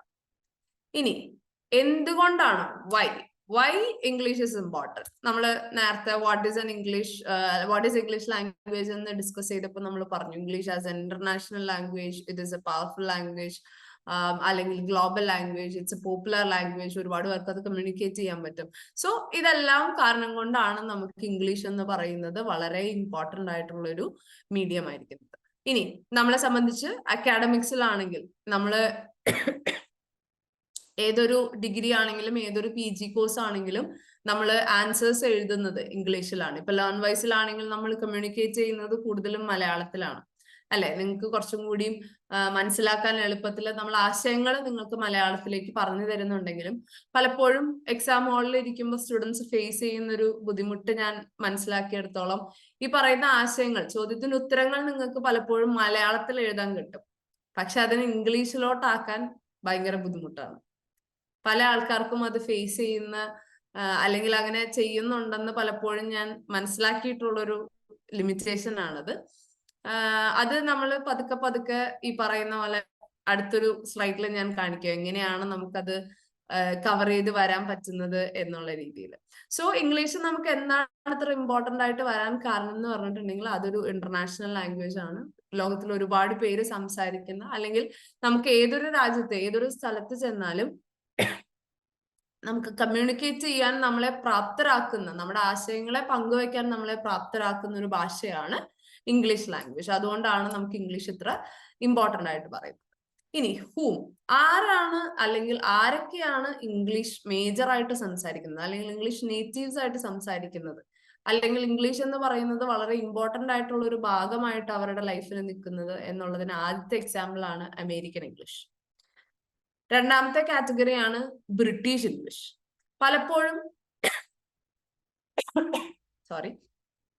പലപ്പോഴും ഈ പറയുന്ന അമേരിക്കൻ ഇംഗ്ലീഷും ബ്രിട്ടീഷ് ഇംഗ്ലീഷും തമ്മിൽ പലപ്പോഴും പ്രശ്നങ്ങൾ ഉണ്ടാവാറുണ്ട്. ഇപ്പം വൈറ്റമിൻ ആണോ വിറ്റമിൻ ആണോ കറക്റ്റ്?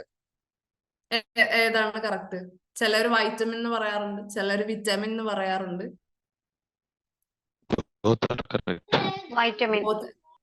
അല്ല, ബോത്ത് ആർ കറക്റ്റ്. ഒരെണ്ണം അമേരിക്കൻ ഇംഗ്ലീഷും ഒരെണ്ണം ബ്രിട്ടീഷ് ഇംഗ്ലീഷും ആണ്.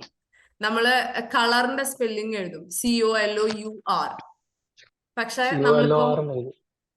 പക്ഷെ നമ്മളിപ്പം സിസ്റ്റത്തിലൊക്കെ ടൈപ്പ് ചെയ്യുമ്പോൾ ചില സമയത്ത് അത് ഓട്ടോ കറക്ഷൻ ആയിട്ട് COLOR എന്നാവും. ചോദിച്ചാൽ എന്താണ് കറക്റ്റ് ആണ്? ഒരെണ്ണം ബ്രിട്ടീഷ് ഇംഗ്ലീഷും ഒരെണ്ണം അമേരിക്കൻ ഇംഗ്ലീഷും ആണ്. സോ എപ്പോഴും അതിന്റെ ഡിഫറൻസസ് എപ്പോഴും ഉണ്ട്. അതുകൊണ്ട് നമുക്ക് ഇപ്പം വൈറ്റമിൻ എന്ന് പറയുന്നതാണോ, വൈറ്റമിൻ എന്ന് പറഞ്ഞ ഒരാളെ നമുക്ക് ഒരിക്കലും വിറ്റമിൻ ആണെന്ന് പറഞ്ഞ് നമുക്ക് തിരുത്താൻ പറ്റില്ല. Okay, so American English accent difference ഉണ്ടാവും. ആക്സെന്റ് ഡിഫറൻസ് ഉണ്ടാവും. സ്പെല്ലിംഗ് രണ്ടും വലിയ വ്യത്യാസങ്ങൾ ഉണ്ടാവാറില്ല പലപ്പോഴും, പക്ഷെ ആക്സെന്റിൽ വളരെയധികം വ്യത്യാസങ്ങൾ ഉണ്ടാവാറുണ്ട് അമേരിക്കനും ബ്രിട്ടീഷും തമ്മിൽ. ഇപ്പം പാസ്പോർട്ടിനെ ചിലര് ബ്രിട്ടീഷ് ഇംഗ്ലീഷിലേക്ക് വരുമ്പോൾ അത് കുറച്ചും കൂടി പാസ്പോർട്ടാണ്, നമ്മൾ പറയുന്നത് പാസ്പോർട്ട് എന്നാണ്. പക്ഷെ അമേരിക്കൻ ഇംഗ്ലീഷിലേക്ക് വരുമ്പോൾ അത് പാസ്പോർട്ടാണ്. ആ ലിപ്പിന്റെ മൂവ്മെന്റ് കണ്ടോ? പാസ്പോർട്ട്, പാ പറയുമ്പോൾ നമ്മൾ കുറച്ചും കൂടി തുറന്നാ സംസാരിക്കുന്നത്. പക്ഷെ അമേരിക്കൻ ഇംഗ്ലീഷിലേക്ക് പാസ്പോർട്ട്, അത് ഇച്ചിരി കൂടെ വിടർന്നാ പോകുന്നത്. അങ്ങനെ ആക്സെന്റിൽ വ്യത്യാസങ്ങൾ വരാറുണ്ട്, സ്പെല്ലിംഗ് സെയിം ആണെങ്കിൽ. ഇവിടെ നമ്മൾ ലിപ്സ് കുറച്ച് വിടർന്നാ വരുന്നത് അമേരിക്കൻ ഇംഗ്ലീഷ് വരുമ്പോ. ആറിന്റെ പ്രൊനൗൺസിയേഷൻ ഒക്കെ ഡിഫറെന്റ് അല്ലേ? ആറിന്റെ പാസ്പോർട്ട്, ആറിന് അത്ര സ്ട്രെസ് കൊടുക്കില്ലല്ലോ. ഏതാ? ആറ് സൈലന്റ് അല്ലേ? ആറ് സൈലന്റ് അല്ലേ? ആറ് സൈലന്റ് ആണ്. പാസ്പോർട്ട് PO വരെ പ്രൊനൗൺസിയേഷൻ ശരിക്കും വരുള്ളൂ നമ്മൾ അമേരിക്കൻ ഇംഗ്ലീഷിൽ. പക്ഷെ ബ്രിട്ടീഷ് ഇംഗ്ലീഷിലേക്ക് വരുമ്പോൾ അത് പാസ്പോർട്ട്.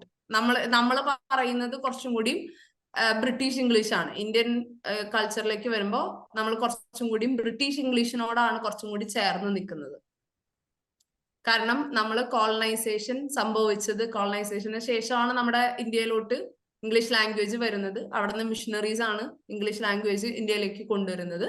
സോ നമ്മൾ കുറച്ചും കൂടി ചേർന്ന് നിൽക്കുന്നത് ബ്രിട്ടീഷ് പ്രൊനൗൺസിയേഷൻസ് ആയിട്ടാണ്. അതുകൊണ്ടാണ് നമ്മൾ പാസ്പോർട്ട് ഡിഫറൻസ്.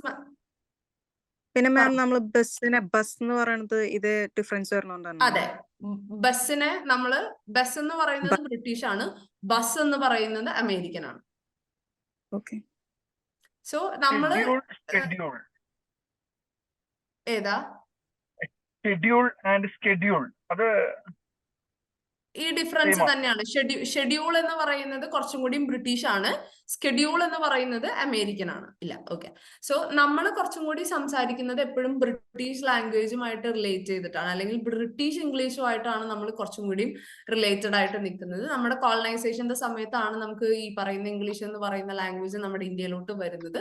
അതുകൊണ്ട് തന്നെ നമ്മൾ കുറച്ചും കൂടി ബ്രിട്ടീഷ് ലാംഗ്വേജിനോട് അല്ലെങ്കിൽ ബ്രിട്ടീഷ് ഇംഗ്ലീഷിനോടാണ് നമ്മൾ കുറച്ചും കൂടി ചേർന്ന് നിൽക്കുന്നത്. അതുകൊണ്ടാണ് ഇപ്പം ചില മലയാളീസ് ഇത്ര ഭയങ്കര കാര്യമായിട്ട് നമ്മൾ ബസ് അല്ലെങ്കിൽ ഈ പറയുന്ന പോലെ പാസ്പോർട്ട് എന്നൊക്കെ പറയുമ്പോൾ നമ്മൾ അവര് ഭയങ്കര ഇംഗ്ലീഷുകാര് എന്ന് നമ്മൾ പറയാറില്ലേ പലപ്പോഴും. അവര് കുറച്ചും കൂടി പറയുന്ന ഒരു അമേരിക്കൻ ഇംഗ്ലീഷിന്റെ പ്രത്യേകത എനിക്ക് തോന്നിയിരിക്കുന്നത് കുറച്ചും കൂടിയും ഒരു ഹാഷ് പുഷ്, നമ്മൾ സംസാരിക്കുമ്പോൾ ആ ഒരു സ്ലാങ്ങിലൊക്കെ ഭയങ്കര ഡിഫറൻസ് ഫീൽ ചെയ്യാറില്ലേ. അത് വരുന്നത് കുറച്ചും കൂടി അമേരിക്കൻ സ്റ്റൈലിലാണ്. കാരണം ബേസിക്കലി അവര് ഇംഗ്ലീഷ് നേറ്റീവ്സ് ആണ്, ഈ പറയുന്ന ഇംഗ്ലണ്ട് അല്ലെങ്കിൽ അതിനോടൊക്കെ ചേർന്ന് നിൽക്കുന്നത് കൊണ്ട് ബേസിക്കലി അവരുടെ ഭാഷ എന്ന് പറയുന്നത് ഇംഗ്ലീഷ് ആണ്. ബ്രിട്ടീഷുകാർ കുറച്ചും കൂടി ഈ പറയുന്ന പോലെ അവിടുന്ന് ഇവിടുന്നൊക്കെ കട എടുത്തിട്ടാണ് ഇംഗ്ലീഷ് സംസാരിക്കുന്നത്. അതുകൊണ്ടാണ്, മാത്രമല്ല അവർ ഈ പറയുന്ന പോലെ കോളനൈസേഷൻ, സോ ബ്രിട്ടീഷുകാർ ഈ പറയുന്ന പോലെ കോളനൈസേഷന്റെ സമയത്ത് ഒരുപാട് അവിടെ ഇവിടെ ഇപ്പം കരീബിയൻ ഇംഗ്ലീഷ് അല്ലെങ്കിൽ ഇന്ത്യൻ ആക്സെന്റ്, അപ്പം അങ്ങനെ പല രാജ്യങ്ങളിൽ നിന്നുള്ള ഭാഷകൾ കൂടെ അവരുടെ ഇംഗ്ലീഷിൽ ചേർന്നത് കൊണ്ടാണ് നമുക്ക് കുറച്ചും കൂടി അത് ഫെമിലിയർ ആയിട്ട് ഫീൽ ചെയ്യുന്നത്. ഇനി മൂന്നാമത്തെ കാറ്റഗറി ആണ് ഇന്ത്യൻ ഇംഗ്ലീഷ്. മൂന്നാമത്തെ കാറ്റഗറി ആയിട്ട് ഇന്ത്യൻ ഇംഗ്ലീഷിനെ നമുക്ക് പർട്ടിക്കുലറൈസ് ചെയ്യാൻ പറ്റുമോ, അല്ലെങ്കിൽ അങ്ങനെ ഒരു ഡോമിനന്റ് കാറ്റഗറി ആയിട്ട് ഇന്ത്യൻ ഇംഗ്ലീഷിനെ നമുക്ക് പർട്ടിക്കുലറൈസ് ചെയ്യാൻ പറ്റുമോ എന്ന് ചോദിച്ചാൽ ചെയ്യാൻ പറ്റും എന്ന് പറയുന്ന ഒരു ഉത്തരത്തിലേക്ക് ഇനിയും നമ്മൾ ആയിട്ടില്ല. പക്ഷെ എന്നിരുന്നാൽ പോലും ഇന്ത്യക്കാരെന്ന നിലയിൽ നമ്മളെ സംബന്ധിച്ച് ഇന്ത്യൻ ഇംഗ്ലീഷ് വളരെ ഇമ്പോർട്ടന്റ് ആണ്. മുഗൾ രാജ ആനന്ദിന്റെ കാലം മുതൽ, അല്ലെങ്കിൽ ഈ പറയുന്ന പോലെ ഞാൻ ചോദിക്കട്ടെ, എന്തിനായിരിക്കാം നമ്മുടെ രാജ്യത്തോട്ട് ഇംഗ്ലീഷ് വന്നത്? ലൈക്ക് ഇന്ത്യൻ, അത് കുറച്ചും കൂടി ഒരു പോസ്റ്റ് കോളനൈസേഷൻ പീരീഡിലോട്ട് ഒന്ന് പോയി നോക്കിയേ. എന്തിനായിരിക്കാം നമ്മുടെ രാജ്യത്തിലോട്ട് ഇംഗ്ലീഷ് വന്നത്? വൈ? ബ്രിട്ടീഷുകാർ ഭരിച്ചിരുന്ന കാലത്ത് കൂടുതൽ കമ്മ്യൂണിക്കേഷൻ നടക്കാൻ വേണ്ടിയിട്ട്. അതെ, നടക്കാൻ വേണ്ടി ബ്രിട്ടീഷുകാർ നിന്നിരുന്ന സമയത്ത് അവരുടെ കാര്യങ്ങൾ കമ്മ്യൂണിക്കേറ്റ് ചെയ്യാൻ വേണ്ടിയിട്ട്. ആ സമയത്ത് ഉണ്ടായിരുന്ന ലോർഡ് മെക്കാളെ കേട്ടിട്ടുണ്ടോ? Macaulay minutes on education policy കേട്ടിട്ടുണ്ട്. ഹിസ്റ്ററി പഠിക്കുന്ന കുട്ടികൾ കുറച്ചും കൂടെ ഫെമിലിയർ ആയിരിക്കും തോന്നുന്നു. സോ മെക്കാളെ മിനിറ്റ്സിൽ ഒരു സ്റ്റേറ്റ്മെന്റ് ഉണ്ട്, we want Indians who are brown in color but English in speech എന്നുള്ള രീതിയിൽ. അതായത് ഇന്ത്യക്കാര് നമ്മുടെ ബ്രൗൺ സ്കിൻ, ഇന്ത്യയിലെ കുറച്ചും കൂടി അങ്ങനത്തെ ഒരു സ്കിൻ കളർ ആണല്ലോ. അവരെ സംബന്ധിച്ച് നോക്കുമ്പോൾ അവർ ഭയങ്കര വൈറ്റിഷ് ആയിട്ടുള്ള അല്ലെങ്കിൽ ഈ പറയുന്ന ഒരു വിറ്റിഷ് കളറാണ് അവരുടെ. നമ്മൾ കുറച്ചും കൂടി ഒരു ബ്രൗൺ ഏഷ്യൻ കളേഴ്സ് ആണ്. സോ ഈ പറയുന്ന ഇന്ത്യൻ കളറിലുള്ള ആൾക്കാർ പക്ഷെ ഇംഗ്ലീഷിനെ പോലെ സംസാരിക്കുന്ന അല്ലെങ്കിൽ ഇംഗ്ലീഷുകാരുടെ രീതിയിൽ ചിന്തിക്കുന്ന തരത്തിലുള്ള ആൾക്കാരെ ആയിരുന്നു ബ്രിട്ടീഷ് കാലഘട്ടത്തിൽ ആവശ്യം. അതുകൊണ്ടാണ് ഇന്ത്യയിലോട്ട് അവർ ബ്രിട്ടീഷ് അല്ലെങ്കിൽ ഈ പറയുന്ന ഇംഗ്ലീഷ് എന്ന് പറയുന്ന ലാംഗ്വേജ് കൊണ്ടുവരുന്നത്. പക്ഷെ അങ്ങനെ ഇവർ കമ്മ്യൂണിക്കേഷൻ ഇവരുടെ കാര്യങ്ങളെല്ലാം ഇവർ നേടിയെടുത്തു. പക്ഷെ ഡീകോളനൈസേഷന്റെ സമയത്തും ഇംഗ്ലീഷ് എന്ന് പറയുന്ന ലാംഗ്വേജ് വളരെ പ്രോമിനന്റ് ആയിരുന്നു. എന്തുകൊണ്ടാണ്? ഡീകോളനൈസ് ചെയ്യാന്ന് പറഞ്ഞിട്ടുണ്ടെങ്കിൽ നമ്മൾ ഫ്രീഡം, ഇൻഡിപെൻഡൻസ് എന്നുള്ള നിലയിലേക്ക് എത്തുക എന്നുള്ളത്. അതാണ് ഡീകോളനൈസേഷൻ. കോളനി ആയിരുന്നതിനെ മാറ്റി നിർത്തുക, ഡീകോളനൈസ് ചെയ്യുക എന്നുള്ളതാണ് ഡീകോളനൈസേഷൻ കൊണ്ട് ഉദ്ദേശിക്കുന്നത്. ആ ഒരു കാലഘട്ടത്തിലും ഇംഗ്ലീഷ് ഭയങ്കര പ്രോമിനന്റ് ആയിരുന്നു. ഇപ്പൊ ബ്രിട്ടീഷുകാർ വന്നു, അവർ ഇംഗ്ലീഷ് കൊണ്ടുവന്നു. അപ്പം അവർ തിരിച്ചു പോയപ്പോ സ്വാഭാവികമായും നമ്മളിൽ നിന്ന് അത് പോകേണ്ടതല്ലേ. പക്ഷെ എന്തുകൊണ്ട് ഇംഗ്ലീഷ് നമ്മളിൽ നിന്ന് പോയില്ല? ഈ പറയുന്ന ഇന്ത്യൻ ഇംഗ്ലീഷ് എന്ന് പറയുന്നത് വളരെ പ്രോമിനന്റ് ആയിട്ട് അന്ന് നിന്നു. ഐ തിങ്ക് റീസൺ നമ്മുടെ ഇംഗ്ലീഷ് സംസാരിക്കുമ്പോൾ ഭയങ്കര എഡ്യൂക്കേറ്റഡ് ആയിട്ട് ആൾക്കാരത്, ഐ തിങ്ക് അതിനേക്കാളും നല്ലത് ഒരു യൂണിഫിക്കേഷന്റെ ഭാഗമാണെന്ന് എനിക്ക് തോന്നുന്നു. കാരണം ഇന്ത്യയിൽ അത്രയും ഭാഷകൾ ഉള്ളത് കൊണ്ട് ലൈക്ക് നോർത്ത് ടു സൗത്ത് അത്രയും ഓൾമോസ്റ്റ് അറൌണ്ട് 200 സംതിങ് ലാംഗ്വേജസ് ഇന്ത്യയിലുണ്ട്. അപ്പൊ ബ്രിട്ടീഷുകാർ വന്ന് ഓൾ ഓവർ ഇന്ത്യയിൽ എല്ലാ സൈഡിലും ഇംഗ്ലീഷ് പറഞ്ഞു കൊടുത്തിട്ട് പോയി. അപ്പൊ നമ്മൾ അതേ ഇംഗ്ലീഷിനെ പിക്കപ്പ് ചെയ്യണമെങ്കിൽ നമുക്ക് യൂണിറ്റി നമുക്ക് കുറച്ചുകൂടി ബെറ്റർ ആയിട്ട് കിട്ടാം. അതായിരിക്കും ചിലപ്പോൾ നമ്മൾ പോസ്റ്റ് കോളനൈസേഷനും നമ്മൾ ബ്രിട്ടീഷ് ഓപ്റ്റ് ചെയ്യാനുള്ള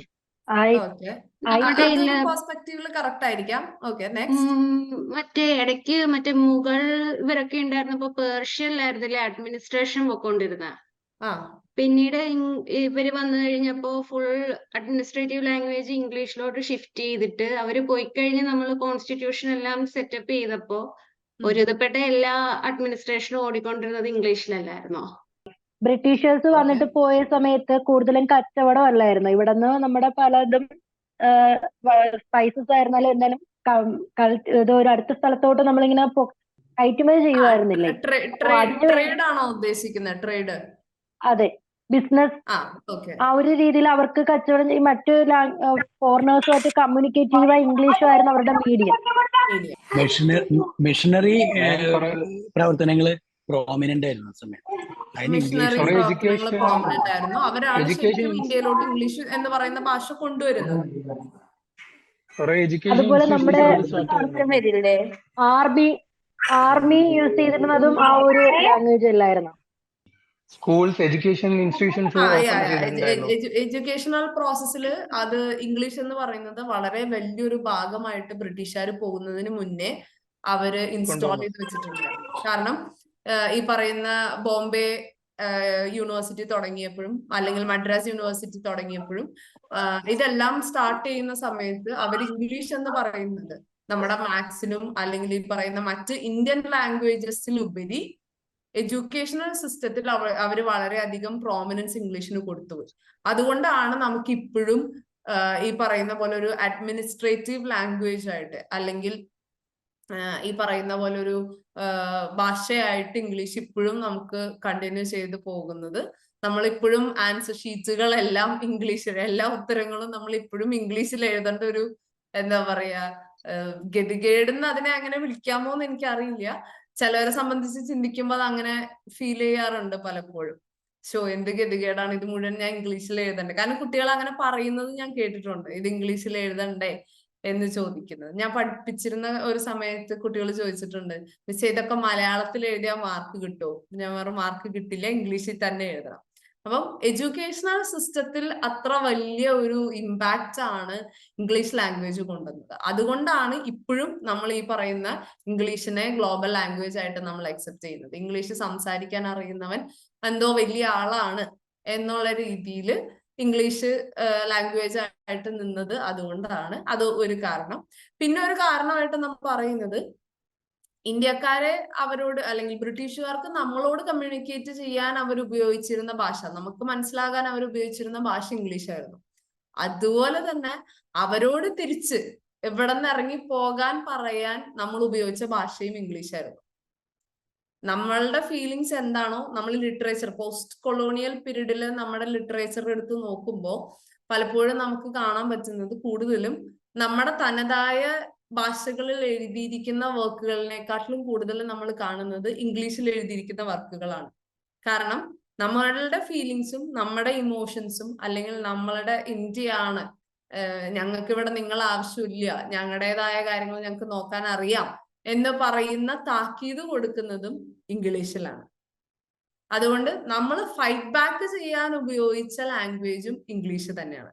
അതുകൊണ്ടാണ് നമ്മളെ സംബന്ധിച്ച് ഇംഗ്ലീഷ് എന്ന് പറയുന്നത് അല്ലെങ്കിൽ ഈ പറയുന്ന ഒരു യൂണിഫിക്കേഷൻ പ്രോസസ്. പിന്നീട് ആണ് അതിന് ഈ പറയുന്ന പല തരത്തിലുള്ള ഡെവലപ്മെന്റ്സ്. ഇപ്പൊ നമ്മളും വേണമെന്ന് വിചാരിച്ചാൽ ഇപ്പോ കേരള ഗവൺമെന്റിന്റെ കാര്യം എടുത്ത് നോക്കുകയാണെങ്കിൽ കേരള ഗവൺമെന്റിന്റെ എല്ലാ എന്താ പറയാ ഫയലുകളെല്ലാം മലയാളത്തിലേക്കാക്കി, ഉത്തരവുകളെല്ലാം മലയാളത്തിലേക്കാക്കി.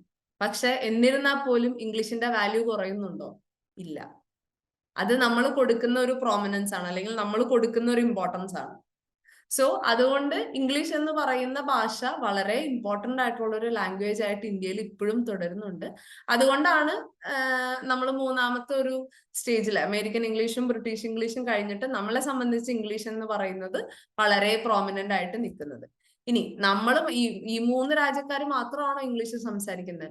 അല്ല, വേറെ ഒരുപാട് വെറൈറ്റീസ് ഓഫ് ഇംഗ്ലീഷ് ലാംഗ്വേജ് ഉണ്ട്. കരീബിയൻ ഇംഗ്ലീഷ് ഉണ്ട്, സൗത്ത് ആഫ്രിക്കൻ ഇംഗ്ലീഷ് ഉണ്ട്.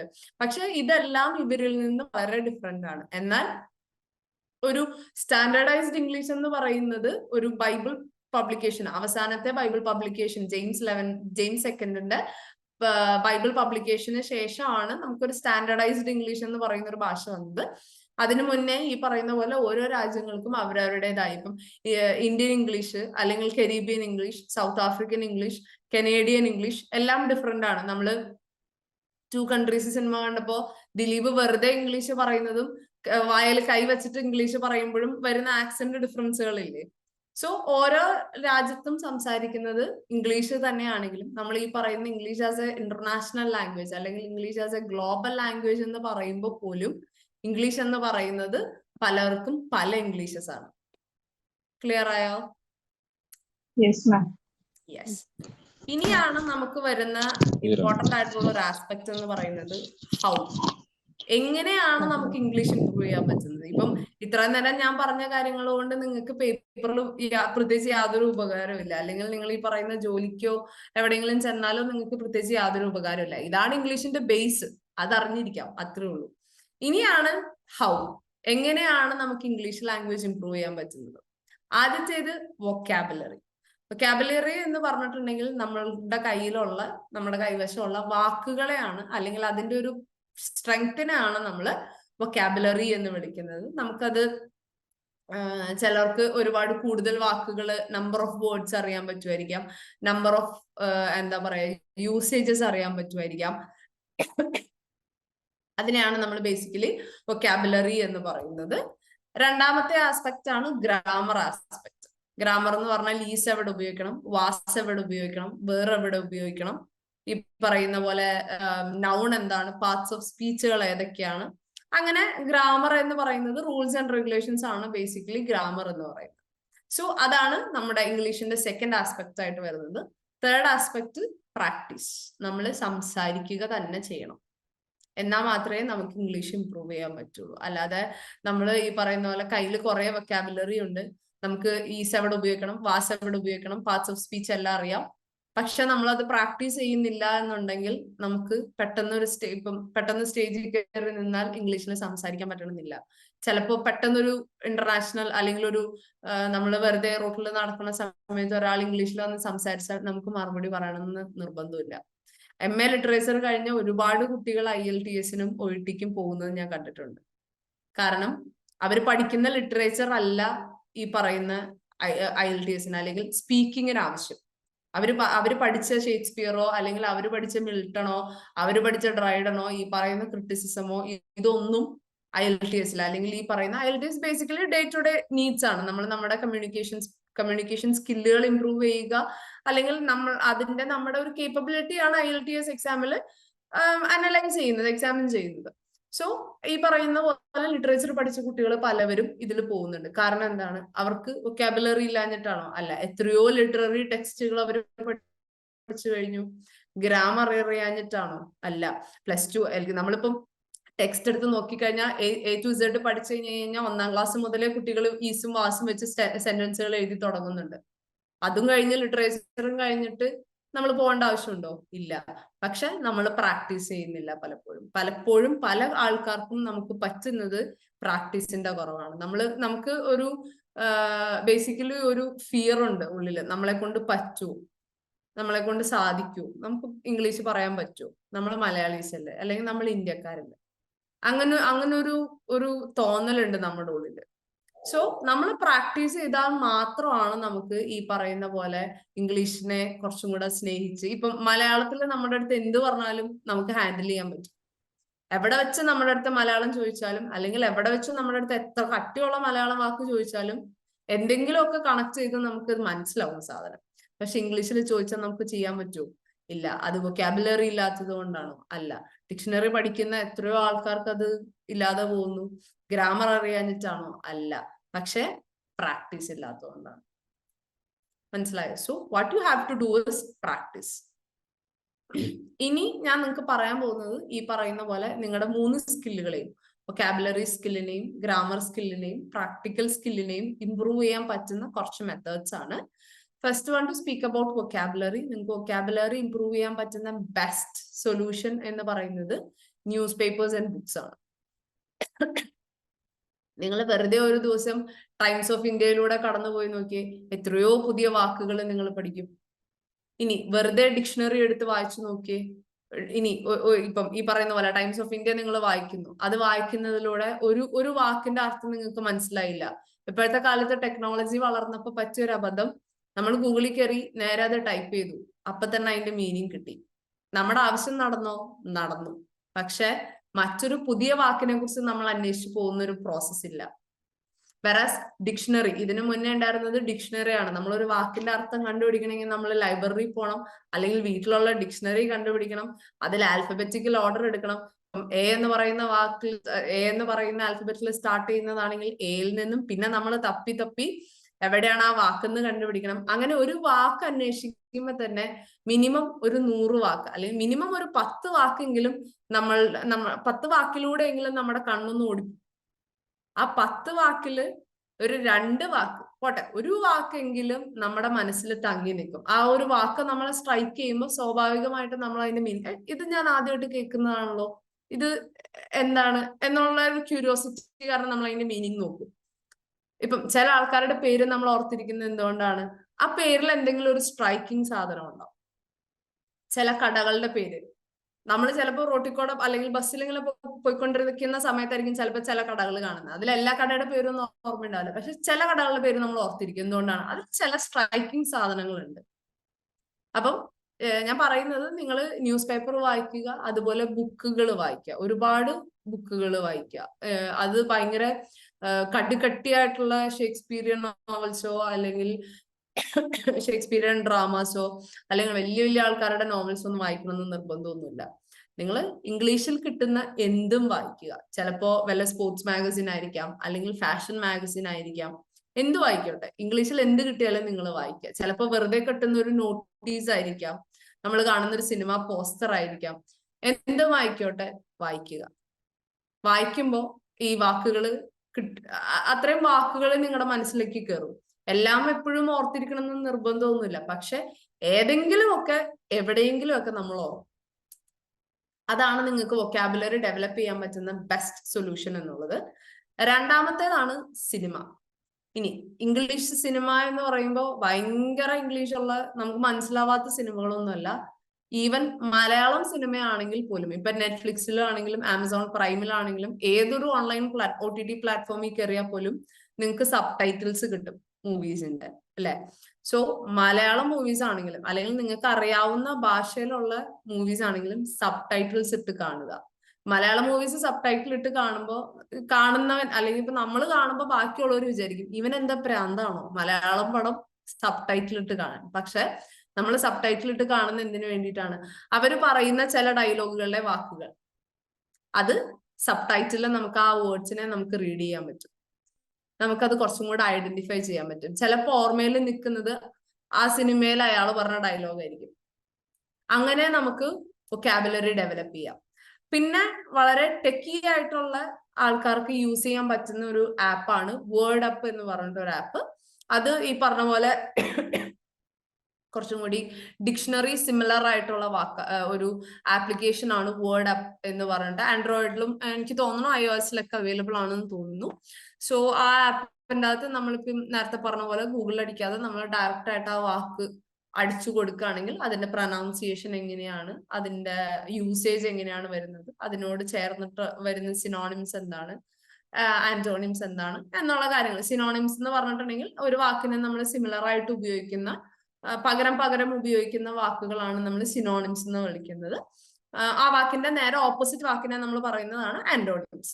സോ ഈ പറയുന്ന വേർഡ് അപ്പ് എന്ന് പറയുന്ന ആപ്പിൽ നിങ്ങൾക്ക് ഇത് രണ്ടും അവൈലബിൾ ആണ്. അപ്പം ഒരു വാക്ക് സെർച്ച് ചെയ്ത് കഴിഞ്ഞ് കഴിഞ്ഞാൽ അതിന്റെ പ്രൊനൗൺസിയേഷൻ എങ്ങനെയാണ്, ഒരു സെന്റൻസിൽ അത് എങ്ങനെയാണ് ഉപയോഗിക്കുന്നത്, ഇനി അതുമായിട്ട് റിലേറ്റ് ഇപ്പം മഡിൽ ത്രൂ ഇംഗ്ലീഷ് നമ്മുടെ സെഷന്റെ പേരാണ്. മഡിൽ എന്ന് പറയുന്ന വാക്കിന്റെ ലിറ്റററി ആ ഒരു വാക്ക് തന്നെ എടുക്കുമ്പോൾ അതിന്റെ ലിറ്റററി മീനിങ് വേറെയാണ്, ടു ബി മെസ്അപ്പ് എന്നുള്ളതാണ് മഡിൽ.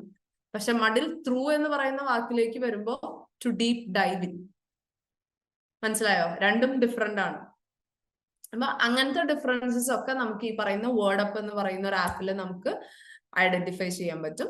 രണ്ടാമത്തെ ആസ്പെക്ട് ആണ് ഗ്രാമർ. ഗ്രാമറിന് നമ്മൾ ഉപയോഗിക്കുന്നതാണ് ഗ്രാമർലി എന്ന് പറയുന്ന ഒരു ആപ്ലിക്കേഷൻ.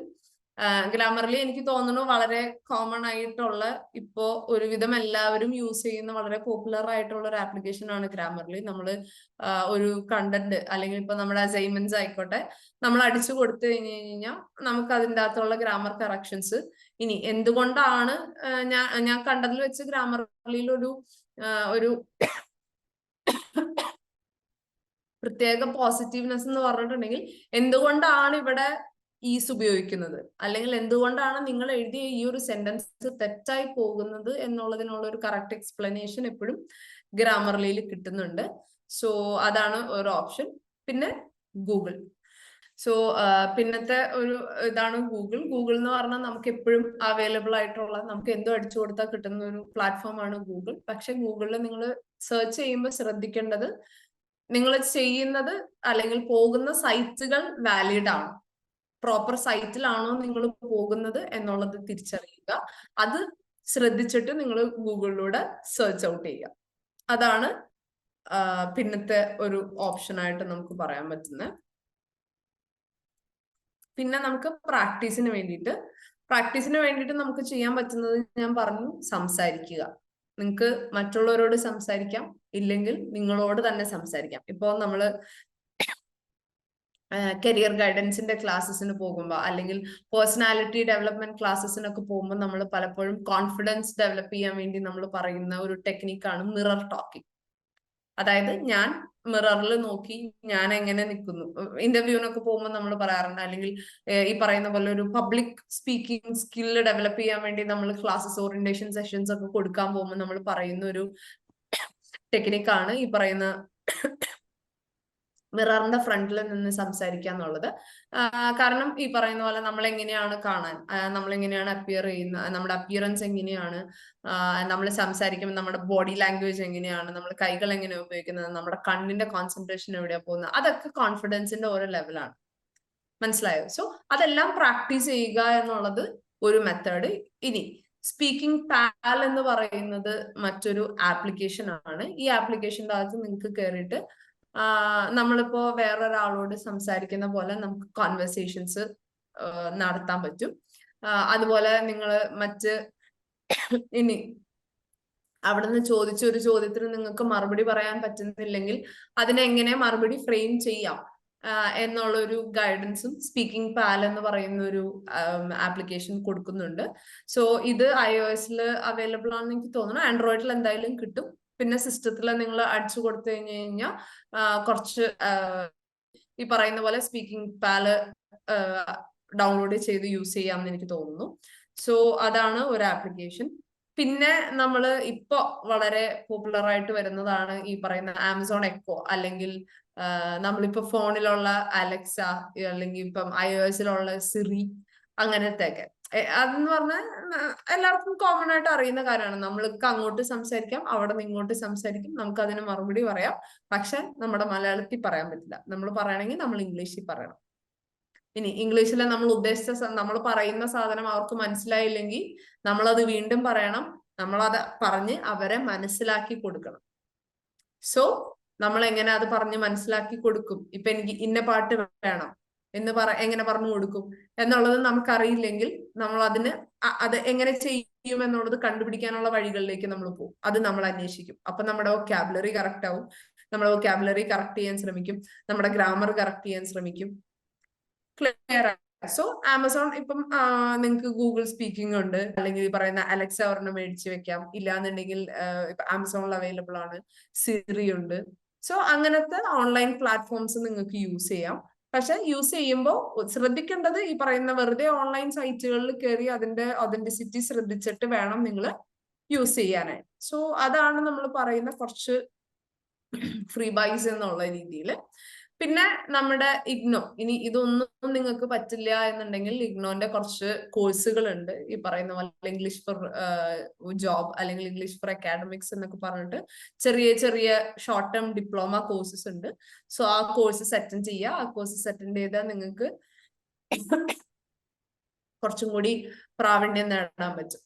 ഇനി ഇങ്ങനത്തെ കോഴ്സുകൾ അറ്റൻഡ് ചെയ്യുമ്പോൾ ശ്രദ്ധിക്കേണ്ടത്, ഒരിക്കലും ഇപ്പൊ പലപ്പോഴും നമ്മൾ ബോർഡുകൾ കാണാറുണ്ട് 15 ദിവസത്തിൽ സ്പോക്കൺ ഇംഗ്ലീഷ്, നല്ല ഫ്ലൂവന്റ് ആയിട്ട് ഇംഗ്ലീഷിൽ സംസാരിക്കാൻ പറ്റിയില്ലെങ്കിൽ 10 ദിവസത്തിനകം ഫുൾ ക്യാഷ് റീഫണ്ട് എന്നൊക്കെ പറഞ്ഞിട്ട്. ദൈവത്തെ ഓർത്ത് അങ്ങനത്തെ കാര്യങ്ങളിലൊന്നും പോയി തല വെക്കാതിരിക്കുക. കാരണം ഒരിക്കലും അങ്ങനെ ഒരാൾക്കും നിങ്ങളെ 10 ദിവസം കൊണ്ട് ഇംഗ്ലീഷ് പഠിപ്പിക്കാൻ പറ്റില്ല. നിങ്ങൾ ഇപ്പൊ സംസാരിക്കുന്ന മലയാളം 10 ദിവസത്തിലല്ലല്ലോ നിങ്ങൾ പഠിച്ചത്. സോ അത് നിങ്ങൾ അങ്ങനത്തെ സ്കാമുകളിലൊന്നും വീഴാതിരിക്കുക. പക്ഷെ ഈ പറയുന്ന പോലെ നമ്മൾ സ്വന്തമായിട്ട് ഡെവലപ്പ് ചെയ്തെടുക്കുക. എങ്ങനെയാണ് നമ്മുടെ വൊക്കാബുലറി, എങ്ങനെയാണ് നമ്മുടെ ഗ്രാമർ ഫെസിലിറ്റീസ് നമുക്ക് ഡെവലപ്പ് ചെയ്യാൻ പറ്റുക എന്നുള്ള കാര്യങ്ങളൊക്കെ ശ്രദ്ധിക്കുക. പിന്നെ പോസിബിലിറ്റി, അത് ഇംഗ്ലീഷ് നമ്മളെ കൊണ്ട് സംസാരിക്കാൻ പറ്റും എന്ന് പറയുന്ന ഒരു കോൺഫിഡൻസ്, അത് നമ്മളിലുണ്ടെങ്കിൽ, നമ്മൾ നേരത്തെ പറഞ്ഞ മിറർ ടോക്കിങ്ങിലൂടെ നമുക്ക് ചെയ്യാൻ പറ്റുന്ന എന്താണ്, നമ്മുടെ കണ്ണുകൾ എങ്ങനെയാ പോകുന്നത്, നമ്മുടെ പോസ്ചർ എന്താണ്, നമ്മുടെ ഹാൻഡ് മൂവ്മെന്റ്സ് എങ്ങനെയാണ് വരുന്നത് എന്നുള്ള കാര്യങ്ങളെല്ലാം നമുക്ക് റെഗുലേറ്റ് ചെയ്യാൻ പറ്റും. സോ ആ ഒരു കോൺഫിഡൻസ് ബിൽഡ് ചെയ്യാൻ പറ്റും. സോ എനിക്ക് ഇംഗ്ലീഷ് സംസാരിക്കാൻ പറ്റും എന്ന് പറയുന്ന ഒരു ഇതിൻ്റെ അകത്ത് നമ്മൾ മുന്നോട്ട് പോവുക. അതിൽ ആ ഒരു കോൺഫിഡൻസ് നമുക്ക് ഉണ്ടാവണം. എന്നാൽ മാത്രമേ നമുക്ക് ഡെവലപ്പ് ചെയ്യാൻ പറ്റുള്ളൂ. മൂന്നാമത്തത് കൺസിസ്റ്റൻസി. ഇന്നിപ്പോ അനുമിസിന്റെ ക്ലാസ് കേട്ടു. ഇനി ഒരു 2 ദിവസത്തേക്ക് അത്യാവശ്യം ശ്രദ്ധിച്ചത് ഡെവലപ്പ് ചെയ്യണം എന്ന് ആഗ്രഹമുള്ള ആൾക്കാരാണെങ്കിൽ 2 ദിവസത്തേക്ക് 1 പേപ്പർ വായന, 1 സിനിമ കാണൽ, സബ് ടൈറ്റിൽ, അങ്ങനെ ഇങ്ങനെ ഗ്രാമർലി അത് ഇത് കാര്യമില്ല. പിന്നെ 3-ാമത്തെ ദിവസം തിരിഞ്ഞു നോക്കാതിരുന്ന കാര്യമില്ല, പോയി. സോ കൺസിസ്റ്റന്റ് ആവുക. ഒരു ദിവസം എല്ലാം പഠിക്കാൻ പറ്റുന്നൊന്നല്ല. ഒരു ദിവസം നിങ്ങൾ മാക്സിമം ഒരു 5 വാക്ക് അത്രയും പഠിച്ചാൽ മതി. നിങ്ങളുടെ വൊക്കാബുലറി തനിയെ ഇമ്പ്രൂവ് ആവും. ഈ 5 വാക്ക് പഠിക്കാൻ നിങ്ങൾ ഏതെങ്കിലും ഒരു ഇംഗ്ലീഷ് ന്യൂസ് പേപ്പറോ അല്ലെങ്കിൽ ഏതെങ്കിലും ഒരു ബുക്കോ റെഫർ ചെയ്യുക. സൈറ്റുകൾ പോയി കയറി വായിക്കാൻ ഞാൻ ഒരിക്കലും നിങ്ങൾക്ക് റെക്കമെൻഡ് ചെയ്യില്ല. കാരണം സൈറ്റിൽ ആർക്ക് വേണമെങ്കിലും എന്ത് തോന്നിവാസം വേണമെങ്കിലും എഴുതി വെക്കാം. ലൈക്ക് എന്ത് രീതിയിലുള്ള ഗ്രാമർ വേണമെങ്കിലും അവർക്ക് ഉപയോഗിക്കാം. പലപ്പോഴും സൈറ്റുകളുടെ പ്രശ്നം അതൊന്നും പ്രൂഫ് റീഡഡ് അല്ല, അതൊന്നും ക്രോസ് ചെക്ക് ചെയ്തിട്ടല്ല സൈറ്റുകളിൽ അപ്ലോഡ് ആവുന്നത്. അതുകൊണ്ട് ഞാൻ സൈറ്റുകൾ ഒരിക്കലും നിങ്ങളുടെ വൊക്കാബുലറി ഇംപ്രൂവ് ചെയ്യാനായിട്ട് ഞാൻ ഒരിക്കലും റെക്കമെൻഡ് ചെയ്യില്ല. മറിച്ച് നിങ്ങൾക്ക് ബുക്കുകൾ വായിക്കാം, ന്യൂസ് പേപ്പേഴ്സ് വായിക്കാം, മാഗസീൻസ് വായിക്കാം. കാരണം ഇതെല്ലാം പല പ്രാവശ്യം എഡിറ്ററും ചീഫ് എഡിറ്ററും സബ് എഡിറ്ററും പ്രൂഫ് റീഡറും ഒക്കെ ആയിട്ട് പല പ്രാവശ്യം ഇത് വായിച്ചിട്ടാണ് നമ്മുടെ കയ്യിലേക്ക് എത്തുന്നത്. പ്രിന്റഡ് മെറ്റീരിയൽസ് ചിലപ്പം 1-2 പ്രിന്റിംഗ് മിസ്റ്റേക്കുകൾ വന്നിരുന്നാൽ പോലും ഈ പറയുന്ന പോലെ വളരെയധികം പ്രൂഫ് റീഡഡ് ആയിട്ടാണ് നമ്മുടെ കയ്യിലേക്ക് പ്രിന്റഡ് മെറ്റീരിയൽസ് വരുന്നത്. സോ വൊക്കാബുലറി ഇംപ്രൂവ് ചെയ്യാൻ ഏറ്റവും നല്ല മെത്തേഡ് എന്ന് പറയുന്നത് വായിക്കുക, അതുപോലെ പ്രാക്ടീസ് ചെയ്യുക. എന്നാൽ മാത്രമേ നിങ്ങൾക്ക് ഇംഗ്ലീഷിൽ എന്തെങ്കിലും ചെയ്യാൻ പറ്റുള്ളൂ. സോ ഇത്രയും മെത്തേഡ്സ് ഉപയോഗിച്ച് നിങ്ങൾ ഈ പറയുന്ന ഒരു പ്രോസസ്, ഇൻപുട്ട്, ലിസണിങ്, അവർ പറയുന്നത്, നമ്മളിപ്പം വൊക്കാബുലറി ആയാലും അല്ലെങ്കിൽ ഈ പറയുന്ന ഗ്രാമർ ആണെങ്കിലും പ്രാക്ടീസിങ് ആണെങ്കിലും ലിസണിങ്, കേൾക്കുക, നമ്മുടെ ഉള്ളിലോട്ട് എന്തെങ്കിലും ചെല്ലണം. ഔട്ട്പുട്ട്, സ്പീക്കിംഗ്, നമുക്ക് തിരിച്ചു പറയാൻ പറ്റണം. ഇനി റിട്ടേണിലേക്ക് വരുമ്പോഴാണെങ്കിലോ റീഡിങ്, നമുക്ക് വായിക്കാൻ പറ്റണം.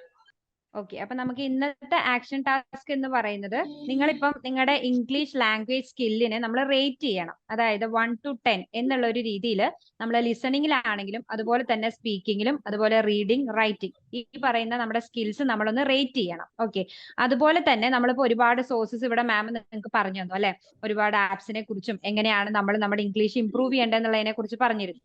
അപ്പൊ അതിലേതാണ് നിങ്ങൾ യൂസ് ചെയ്യാൻ പോകുന്നത്? അതിലേതെങ്കിലും 2 സോഴ്സസ് ഒന്ന് നമ്മൾ എന്ത് ചെയ്യണം, മെൻഷൻ ചെയ്യണം.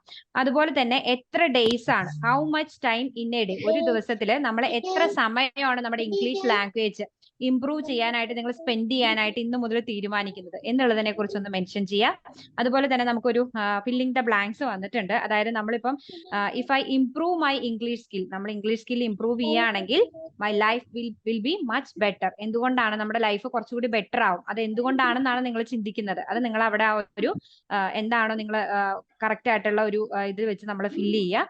അതുപോലെ തന്നെ നെക്സ്റ്റ് വരുന്നത് ഒരു പ്ലാൻ. നിങ്ങളിപ്പം നിങ്ങളുടെ ഇംഗ്ലീഷ് ലാംഗ്വേജ് ഇംപ്രൂവ് ചെയ്യാനുള്ള ഒരു പ്ലാൻ ഇന്ന് തന്നെ നിങ്ങൾ എന്ത് ചെയ്യുക, പ്രിപ്പയർ ചെയ്യുക. അത് നിങ്ങൾക്ക് നിങ്ങളുടേതായിട്ടുള്ള ക്രിയേറ്റീവ് ഐഡിയാസ് ഉപയോഗിച്ച് നിങ്ങൾക്ക് ചെയ്യാവുന്നതാണ്.